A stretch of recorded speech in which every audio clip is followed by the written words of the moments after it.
learners, welcome to this session. In the previous session, we completed the first module of Introduction to Counseling Psychology. In this session, we will start with Module 2, that is Counseling Process. In this module, we will discuss three topics. One is Stages of Counseling, second is Factors Affecting Counseling Process, and the third topic in this module is Ethical Guidelines in Counseling. So, in this video, I will discuss about the stages of counseling. You will learn about the other two topics, that is factors affecting counseling process and ethical guidelines in counseling, in subsequent videos. Now let us see what you will learn in this video. You will learn about the different stages of counseling. That is, we have 5 stages in the counseling process, so you will learn about that. You will also learn about the objectives in each stage and the importance of each stage. And finally, you will learn about the skills that are required in each of these 5 stages. So learners, by now you all are clear about the meaning of counseling. Let me once again remind you here that when we are talking about counseling in this course of counseling psychology, we mean psychological counseling, not any other ways in which the term counseling is usually used in our day-to-day life. So, psychological counseling follows a systematic process. It uses different counseling skills and techniques, and also it follows proper ethical guidelines to maintain professional integrity and accountability. So now let us see what are the different stages through which counseling process occurs. There are 5 stages. First stage is rapport establishment. Second stage is problem assessment and identification. Third stage is goal setting. Fourth one is intervention strategies. And the fifth stage is termination and follow. Now let us discuss each of these stages in detail. The first stage is rapport establishment. We know that counseling is a helping relationship. Here, the counselor helps the client to help themselves. So, we can see here that it is a facilitative relationship. Facilitative means it facilitates or helps the client to take effective decisions. It also helps to make proper choices and make proper adequate adjustments, and also it helps you to function adequately, function effectively in our life. As a result of all these things, we can say that it empowers the clients to be aware of their thoughts, their emotions, their behaviors, and this awareness makes it possible to regulate these thoughts, emotions and behavior for promoting better mental health and well-being, so that the client can gain a good mental health and function effectively, and it ensures or facilitates the well-being of the client. So how do you do it? How do you enable the client to be the master of their thoughts, emotions and actions, and be able to regulate their thoughts and emotions? So how do you help the clients to see things in proper perspective, so that they are able to better adjust to different situations and function effectively in different aspects of their life? All this require that you as a counselor first establish a proper relationship with the client. A relationship which is therapeutic in nature, because when we talk about counseling psychology or counseling relationship, it is therapeutic in nature. In this therapeutic relationship, the client should be able to trust you.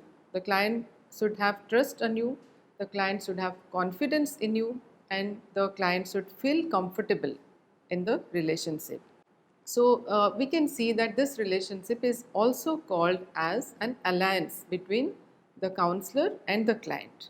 It is an alliance because it is characterized by mutuality. Together, both the client and the counselor decide about how to proceed in the counseling relationship. So it is not that the counselor only interprets the issue or the problem for the client, or the counselor decides the goals for you for the client or provides the strategies, counseling strategies to be adopted for the solution of the problem. All these are done together with the client in a mutual way. Here the role of the counselor is to facilitate. So that is why it is also called as a facilitative relationship. Okay. So the goal of the counseling process here is to help the client in reaching a solution or use strategies that are effective in the client's particular context. Hence, the first important thing in counseling is to establish a rapport or a proper relationship between the client and the counselor. So that is why rapport building is very important, the first stage of the counseling process. And this rapport building, it is a continuous process. The objective of this stage of rapport establishment is to provide the client a safe and secure environment. As I said, the client needs to develop trust on the client. So that is why the objective of this rapport establishment stage, the first stage of the counseling process, is that it provides a trusting environment where the client can express themselves freely. Whatever the client's anxieties are there, or the inner feelings are there, inner frustration is there, the conflicts are there, all the different kinds of emotions are there within the client should be able to express themselves in front of the counselor only when the client gets a trusting environment in the counseling relationship. So this therapeutic climate in the counseling relationship, it requires certain skills and conditions to be fulfilled, or whatever the problems or issues the client is facing. So let us see what are those skills and conditions that need to be there in the rapport establishment stage. So it requires the counselor to be neutral, to be non-judgmental, open-minded and accepting of the client. That means as a counselor, you are not going to have a judgmental attitude towards the client.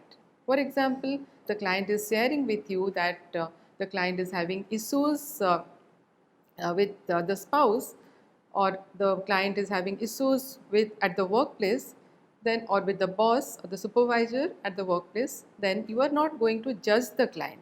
Okay. You may be having different values and different viewpoints, and the client may be having different viewpoints and values. So as a counselor, you are not going to have any kind of judgmental attitude either in your verbal language or in your non-verbal language. Okay, because that will hamper the client's trust and confidence on you. Further, the counselor needs to be genuine in their approach and interaction with the client. So whatever you are expressing or whatever you are talking, it should be genuine when you are saying all those things or doing all those things in the counselor-client relationship. Okay, so you need to be very clear about this. Let us see a situation here. Suppose a client has come to you who is from low socioeconomic status. If you as a counselor have negative attitude towards people from low socioeconomic condition, you think that they do not have any abilities or they are not to be treated as equal with people like you who may be from a higher socioeconomic condition, then this is a biased attitude, and that is going to hinder establishing a proper relationship with the client, because the client will not be able to develop confidence on you and trust you also. To take another example here, if you are a school counselor and an 8th class boy is referred to you by the class teacher for bullying behavior. So if you as a counselor start with a negative attitude towards this boy because you think that bullying is a bad behavior and the boy has engaged in such kind of behavior, then you are not reflecting an accepting attitude towards the client. Here you need to distinguish between the client and his behavior. So his behavior, that is bullying in this case, is not good, but the client basically is a good person, because in counseling the basic assumption is that every human being fundamentally is good. Basically they are good in nature. There are always different situations, different environmental factors or reasons for showing negative behaviors. Okay. So as a counselor, you need to first start with accepting the client. Whatever the client's issues may be, whatever the client's problems may be, but you need to first convey an accepting attitude towards the person, because the client is an individual in their own respect. As a counselor, you need to convey respect and empathy to the client, because validation of client's feelings is very important. Whatever the feelings of the client is there, whatever the issues are there, you need to validate the client for their own for their feelings, emotions, or thoughts. Okay, this will help you in establishing a proper rapport with the client, because the first requirement is that you need to establish rapport with the client and create a therapeutic climate for the counseling process to proceed further and be effective. Further, there are certain other goals in this rapport establishment stage. First is to form a rapport with the client. Second is to tell the client about the counseling process, how the counseling process is going to happen. Third is that you also are going to tell the client about the structure of sessions, how each counseling session is going to be structured, how it will start, how it will end, what will be the time limit of the counseling session. So all those things, giving a structure to each counseling session and also to the entire counseling process, that also is a particular goal of this first stage of counseling. Further, you will also tell the client about the role of the counselor as well as the role of the client. What will be the roles and responsibilities of the counselor as well as the client. And finally, you will learn about the presenting problem or the complaint or the issue of the client with which the client has come for the counseling session. Now, let us see the second stage of counseling, that is problem assessment. So, after establishing rapport with the client, the next stage is to understand the problem or the issue for which the client has come. In the first stage, the counselor comes to know about the presenting problem or the issue with which the client has come to you, okay, or the exact problem for which the client is seeking counseling. However, many times it happens that the mentioned problem which the client tells you, that may not be the actual problem. So, the particular issue or the problem which the client reports to you, that needs to be explored further, and it needs to be understood in its different aspects. Okay, because the problem, it is not just the problem, it is related to the different aspects of the client's life. So we need to understand how the problem is impacting the different aspects of the client's life, how it is related to his or her different aspects of life. So many times we can say that what the client has reported, that is only the tip of the iceberg. It may be just the outer surface only. Okay, but the main problem may lie deeper inside the client. It might be a much bigger or much deeper problem or issue, or it might happen that the real problem might be something else. So that is why it is very important to understand the client's issue or the problem properly, because this will help you in setting relevant goals and take up appropriate strategies to achieve those goals. So various basic counseling skills are required in this stage, such as questioning skill, skill to summarize what the client has said, paraphrasing skill, we have also reflection skill, active listening skill, then we have restatement skill and self-disclosure and so on. All these skills you will be learning about in detail in your module 7. Okay. So there are various steps in the assessment of the problem. First is collecting information about the client. Second is collecting information about different aspects of the reported problem. Whatever the problem the client has reported, finding about that particular problem. Next is understanding the context of the client. And finally, administering relevant psychological tests to the client. An important aspect of problem assessment stage is taking case history and interviewing the client. Further, mental state examination can also be done in this stage depending on the nature of the issue or the problem. But you can note here that case history involves detailed information about the client, starting from their childhood development. There are different developmental milestones to educational achievement and career aspects and medical history also. Okay. Sometimes the case history is taken as part of the first stage itself. Okay. And why do we collect his case history? Basically, history about the client. The objective of collecting case history is that you gain information about the client, about the different aspects of the client's life. Because whatever the problem or the issue the client has come with, it is related to the different aspects of the client's life. So that is why we need to collect case history about the different aspects of the client's life. It might throw some light on the problem. For example, from the case history, we can know that the client had a difficult childhood, as there was constant conflict between the parents and the client. So this might have impacted her interpersonal relationship in later life. So that is why information that we collect as part of the case history, that is related to the problems or the issues that the client is facing in the current life.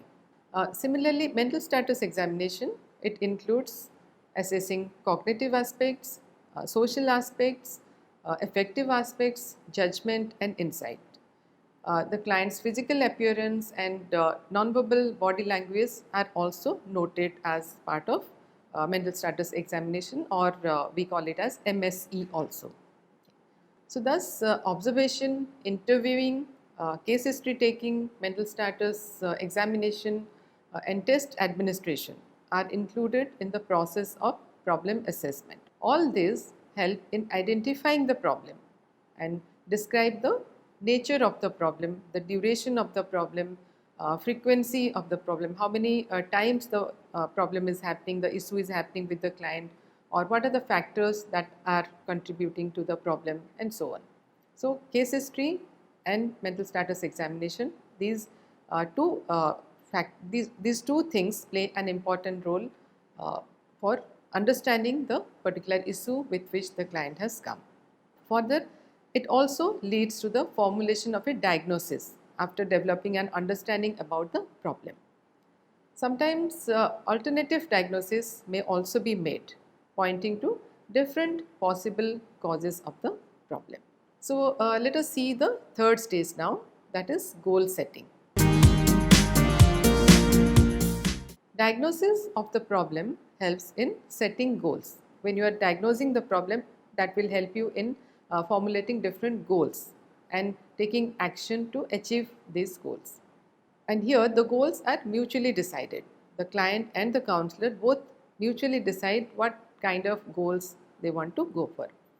And these goals can be short-term in nature or it can be long-term in nature also. Short-term goals include immediate solution to the problem or immediate alleviation of the client's suffering or the symptoms or issues that is causing stress to the client or that is affecting the adjustment of the client to the surrounding, or it might be affecting the functioning of the client and hampering the well-being of the client. So short-term goals immediately address these symptoms or issues which the client is facing.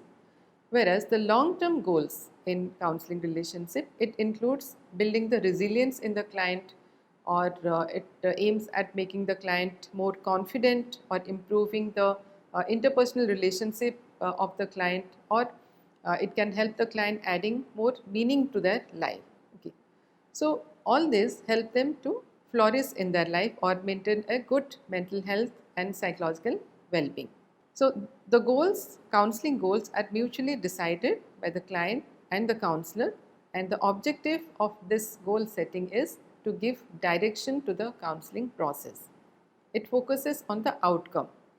So the client gets to have something tangible on which to evaluate the outcomes of counseling. The client can know that yes, I am able to achieve these goals, so that the client feels that I am progressing in counseling. Okay. So this motivates the client further and makes the counseling process result oriented. However, care needs to be taken that the goals are achievable, the goals should be time bound and are realistic in the client's context, because if the goals are not achievable, the client will feel frustrated. Okay, so that will not help the counseling process. Now, the next stage is intervention strategies. This is the fourth stage in the counseling process, where actions are taken or strategies are used to achieve the goals that were decided mutually. And these intervention strategies are also decided mutually. The client then tries out these strategies to bring about changes in their thoughts, feelings, and behavior. These counseling techniques and therapies help the client to adapt, to adjust to different situations, to develop new patterns of behavior, to function more effectively and be more resilient. These intervention strategies also help the client to bring about positive changes in their life and live an effective life. Thus, the objectives of this stage is to use strategies or techniques to achieve the desired results or outcomes in counseling. The use of counseling techniques and therapies depend on a variety of factors, such as the counselor's theoretical orientation, the client's nature, how is the client's personality, and also the nature of the client's problem and the client's background. Okay. The client might have tried out earlier treatment also, earlier methods also, and also the time factor. So all these factors influence what kind of intervention strategies we are focusing on. If the interventions that are used do not yield the desired results, counselor again goes back to the problem assessment stage. Both client and counselor again discuss the problem, different aspects of the problem, gain a different perspective, and then set further goals, and then adopt further counseling strategies to achieve those goals. Now let us see the final stage of the counseling process, that is termination and follow-up. The final stage is termination and follow. Once the counseling goals as decided are achieved, it is time to terminate the counseling relationship. As you know, the counseling relationship is formed for a purpose with an objective in mind. That is to help the client adjust or resolve difficulties, manage stress, be effective in whatever they are doing, or live a meaningful life, okay, or bring about positive changes in their life. Once these counseling goals are achieved, it needs to be terminated. It cannot go on for a longer duration, because otherwise it will defeat the purpose for which the relationship was established. That is to make the client independent and to facilitate the client to be able to solve their problems on their own. However, preparation needs to be done by the counselor before terminating the relationship, because it cannot be just suddenly winding up the relationship or terminating the relationship abruptly. You cannot just say to the client that okay, now we are not going to meet any further and we are terminating the relationship, because the client needs to be prepared mentally beforehand. Sometimes it becomes very difficult for the client to leave the secured counseling relationship and venture out on their own to the real life situation. So maybe you can prepare them 1 or 2 sessions before, informing them about the termination of the counseling relationship.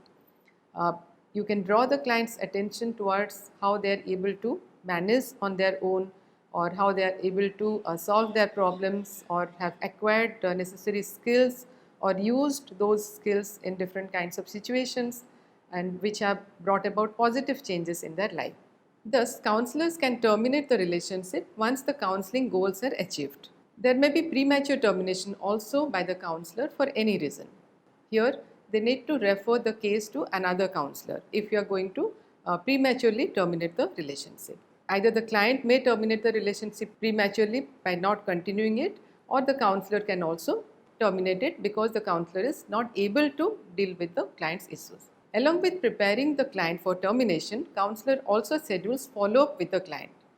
This has twofold objectives. One, it doesn't leave the client dejected. It creates hope and assurance in the client that the counselor is going to meet them at a scheduled future date.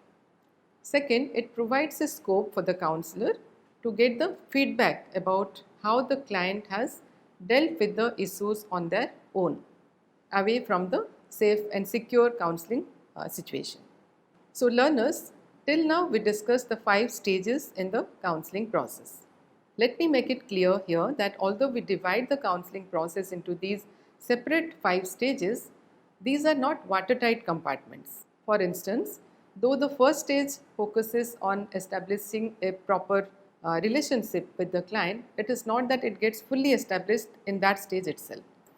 It is required further also. At each of the stages, you as a counselor, you need to keep a focus on establishing a proper rapport with the client, because that is going to affect how you are dealing with the client. So you need to work at it continuously. Similarly, when the interventions used were not found to be effective, the counselor and client again need to discuss the problem or the issue further and mutually decide about the actions to be taken or modify the strategies and so on. So there needs to be a constant going back and forth during the counseling process.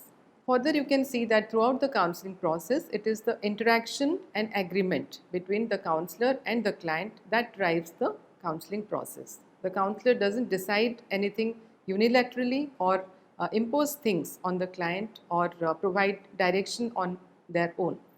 So the overall goal of the counseling process is to help the client play an active role in the exploration of their problems, issues or concerns, and to give direction to their life and make it more meaningful. So with the help of the counselor, they learn to improve their interpersonal communication, acquire better problem solving strategies, develop self-awareness, and be more confident and clear about their career goals, and learn to handle their stress. So in a nutshell, we can say that counseling process helps the client in their personal, professional, academic, career, social and spiritual aspects of life. So to summarize, in this video, you learned that the counseling process has different stages. There are 5 stages are there in the counseling process. You learned about what happens during each of these stages, the objectives of each of these stages, what do we do at each of these stages, and also the overall importance of the counseling process. So learners, in the next video, we will discuss about what are the factors that affect the counseling process. Till then, happy learning.